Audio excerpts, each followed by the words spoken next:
Bugun 3-fevral kuni millionlab o'zbekistonliklarning hakkerlik orqali qo'lga kiritilgan shaxsiy ma'lumotlari Darknetga chiqib ketgani haqidagi xabar tarqaldi. Xabarlarda davlatning asosiy autentifikatsiya tizimi bo'lgan OAuth serveri buzib kirilgani va 15 millionga yaqin foydalanuvchiga oid ma'lumotlar o'g'irlangani aytilgan. Kiberxavfsizlik markazi bunday xabarlar yuzasidan munosabat bildirib, hozirda mazkur holat yuzasidan o'rganishlar olib borilayotgani va bu bo'yicha qo'shimcha ma'lumot berilishini ma'lum qildi. Shu bilan birga fuqarolardan shaxsiy ma'lumotlarni boshqalarga oshkor qilmaslik hamda davlat va boshqa elektron axborot tizimlariga kirishda murakkab login va parollardan foydalanish, shuningdek, shubhali havolalar orqali o'z ma'lumotlarini kiritmaslik so'ralgan. Statistika agentligi esa aholi va qishloq xo'jaligini ro'yxatga olish ma'lumotlari ochiq tarmoqqa sizib chiqqani haqidagi xabarlarni rad etgan.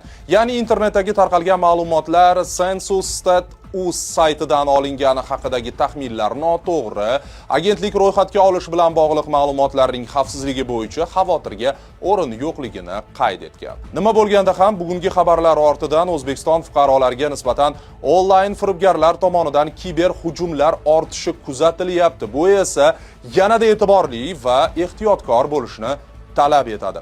Yana bir bor eslatib o'tamiz. Begona raqamlardan qo'ng'iroq qilib, o'zini bankdan, ichki ishlardan yoki qaysidir vazirlikdan ekanini aytib, telefoningizga keladigan SMS kodlarni so'raydiganlarga aslo ishonmang. Shuningdek, Telegram orqali yuboriladigan shubhali fayllarni ochmang. Bu haqda yaqinlaringizni ham albatta ogohlantirib qo'ying.